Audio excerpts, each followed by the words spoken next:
لہریں یعنی ویوز کس طرح برتاؤ کرتی ہیں؟ بری طرح۔ اس ویڈیو میں ہم یہ دیکھنے جا رہے ہیں کہ روشنی یعنی لائٹ اور صوتی لہریں یعنی ساؤنڈ ویوز کس طرح برتاؤ کرتی ہیں۔ شروع کرنے سے پہلے آپ کو معلوم ہونا چاہیے کہ لہریں قاطع یعنی ٹرانسورس یا طول بلد یعنی لانگیٹیوڈنل ہوتی ہیں۔ ترسیل یعنی ٹرانسمیشن، عکاسی یعنی ریفلیکشن، انعطاف یعنی ریفریکشن، پھیلاؤ یعنی ڈائفریکشن، انجذاب یعنی ایبزارپشن اور انتشار یعنی اسکیٹرنگ، یہ سب ویوز کے عام طرز عمل ہیں۔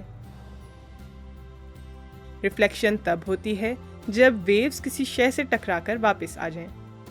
صوتی لہریں یا ساؤنڈ ویوز سخت ہموار سطحوں سے ریفلیکٹ ہوتی ہیں اور اسی وجہ سے ہمیں گونج یا ایکو سنائی دیتی ہے۔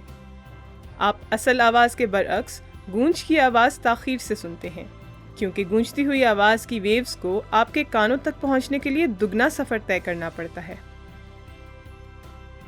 ہموار سطحیں جیسے کہ گلاس اور پالشڈ دھاتیں یعنی میٹلز باقاعدگی یعنی ریگولر طریقے سے روشنی کو ریفلیکٹ کرتی ہیں، لہٰذا عکس یا ریفلیکشن دیکھا جا سکتا ہے، جیسے آئینے یا ٹھہرے ہوئے تالاب میں اپنا چہرہ دیکھنا۔ ٹرانسمیشن تب ہوتی ہے جب لہریں کسی شے میں سے ایک ہی سمت میں سفر کرتی رہتی ہیں، جیسے کہ کھڑکی میں سے روشنی کا گزرنا۔ اکثر لائٹ ویوز کے معاملے میں ایبزارپشن اور ریفلیکشن ایک جیسا عمل کرتی ہیں۔ وائٹ لائٹ میں ہر طول موج یا ویو لینتھ موجود ہے، یعنی مرئی روشنی یا ویزیبل لائٹ کے تمام رنگ۔ کسی شے کا رنگ اس بات پر منحصر ہوتا ہے کہ وہ روشنی کی کون سی ویو لینتھ کو جذب کرتی ہے اور کس کو ریفلیکٹ۔ سفید چیزیں اس تمام روشنی کو منعکس کرتی ہیں جو ان سے ٹکراتی ہیں اور روشنی کو جذب نہیں کرتی۔ کالی اشیاء روشنی کو منعکس نہیں کرتی، اس کے بجائے وہ ساری روشنی جذب کر لیتی ہیں جو ان پر پڑتی ہے۔ ایک سرخ چیز تمام ویو لینتھز کو جذب کر لیتی ہے سوائے سرخ رنگ کے، اور یہ سرخ ویو لینتھ ریفلیکٹ ہو جاتی ہے۔ اور ایک سبز شے تمام ویو لینتھز کو جذب کر لیتی ہے سوائے سبز کے جو ریفلیکٹ ہو جاتی ہے۔ کیا اوپر والی منزل میں آنے والے نئے لوگ زیادہ شور کرتے ہیں؟ اگر وہ اپنے فرش پر قالین بچھا لیتے ہیں، کمرے میں پردے لگاتے ہیں اور فرنیچر رکھتے ہیں تو آپ کو محسوس ہوگا کہ ان کا شور کم ہو گیا ہے۔ اس کی وجہ یہ ہے کہ کچھ اشیاء ساؤنڈ ویوز کو جذب کرتی ہیں۔ جب آواز اور روشنی کی ویوز دو مادوں یعنی سبسٹانسز کے درمیان حد یا باؤنڈری میں سے گزرتی ہیں، جیسے ہوا اور شیشے، تو ان کی رفتار بدل جاتی ہے۔ اس کی وجہ یہ ہے کہ مختلف اشیاء کی کثافت یعنی ڈینسٹی مختلف ہوتی ہے۔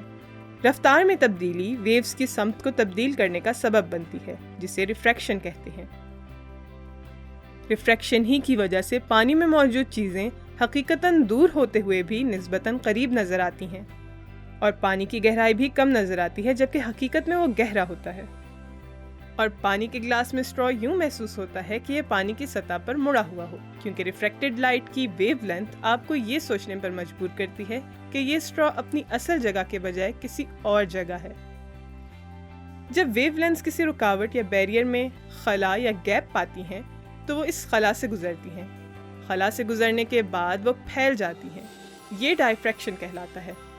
ویوز کے دوبارہ پھیلنے کا انداز اس بات پر منحصر ہے کہ گیپ میں داخل ہونے والی ویو لینتھ کے مقابلے میں گیپ کتنا بڑا ہے۔ ہمیں لاؤڈ سپیکرز کے لیے ڈائفریکشن کا شکریہ ادا کرنا چاہیے۔ بعض اوقات ویوز متوقع راستے سے نکل جاتی ہیں اور متعدد سمتوں میں پھیل جاتی ہیں، اس کو اسکیٹرنگ کہا جاتا ہے۔ آسمان کو نیلا دکھانے کے لیے ہمیں اسکیٹرنگ کا شکریہ ادا کرنا چاہیے۔ سورج سے آنے والی وائٹ لائٹ ہمارے ماحول میں موجود سالموں یعنی مالیکیول سے ٹکراتی ہے، جس کی وجہ سے چھوٹی نیلی ویو لینتھ تمام سمتوں میں پھیل جاتی ہے۔ تو ویوز مختلف اشیاء سے ٹکرا کر مختلف انداز میں برتاؤ کرتی ہیں۔